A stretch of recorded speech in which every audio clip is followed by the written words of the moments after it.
bagi orang yang sudah terlanjur nih Ustaz, mempraktekkan kemudian mempercayainya, nah kemudian dia menyadari bahwa ini sebuah kesalahan. Nah, bagaimana caranya memperbaiki diri Ustaz dalam ibadahnya? Mungkin taubatnya seperti apa? Kemudian apakah terkadang ada mungkin ya dijumpai orang-orang di luar sana yang ketika dikasih tahu bahwa ini termasuk syirik gitu kan, kemudian dia hanya apa ya, bilang amit-amit gitu ya sambil ngantok-ngantok kepala dan ke meja gitu kan.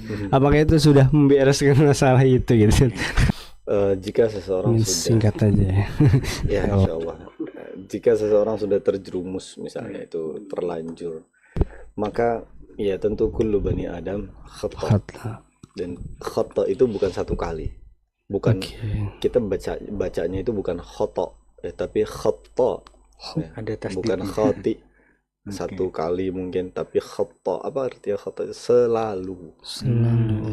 Jadi sudah menjadi sebuah apa, hal yang lumrah, manusia itu selalu salah, dan setiap atau sebaik-baik orang yang bersalah itu adalah wa khairu khata'ina tawwabun, bertaubat. Itulah kenapa Rasulullah mencontohkan ya, beliau sendiri aja yang ya kita tahu lah ya, kesehariannya tidak pernah berbuat dosa ya, kalaupun ada kesalahan langsung ditegur sama Allah ya, dan kalaupun ya ada dosa langsung diampuni oleh Allah SWT.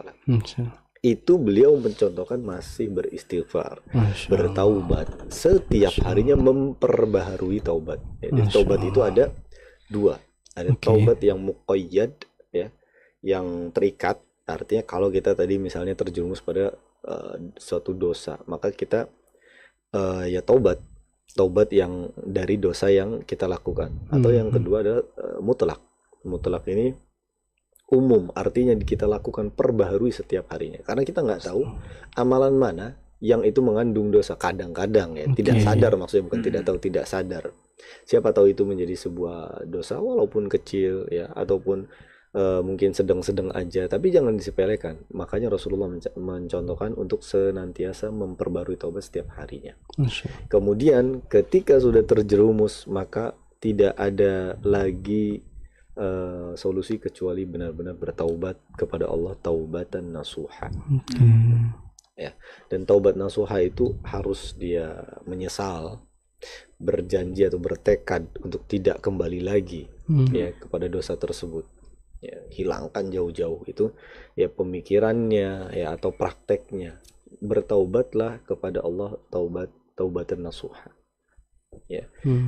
Karena dosa besar itu tidak bisa dihapuskan dengan amalan-amalan yang lainnya kecuali dengan bertaubat. Beda sama dosa kecil. Kita sering dengar kan ada keutamaan puasa Asyura misalnya, kemudian puasa-puasa yang lainnya yang menghapuskan dosa 1 tahun ya kan, atau 2 tahun ya, sebelum dan tahun setelahnya gitu. Nah itu adalah dosa-dosa kecil. Jadi dosa-dosa kecil bisa dihapuskan dengan amalan-amalan yang memang disabdakan oleh Nabi SAW. Tapi kalau dosa besar tidak bisa diampuni kecuali dengan taubat. Kenapa? Karena misalnya gini, dia sudah melanggar ketetapan Allah yang sudah benar-benar dirambu-rambukan jangan sampai dilakukan. Ketika dilakukan di SP dong, kasih peringatan, surat peringatan. Nah, gimana caranya adalah kita ya benar-benar meminta maaf, benar-benar meminta ampunan kepada Allah SWT, dan ingatlah Allah Maha Pengampun. Jadi jangan kepikiran terus, ya Allah selama ini saya berbuat kesyirikan, saya bisa masuk surga apa enggak. Jangan pernah berputus asa. Kita sering sekali mendengar kisah orang yang membunuh 99 orang. Oh iya benar. Yang terakhir 100 orang itu. Ya.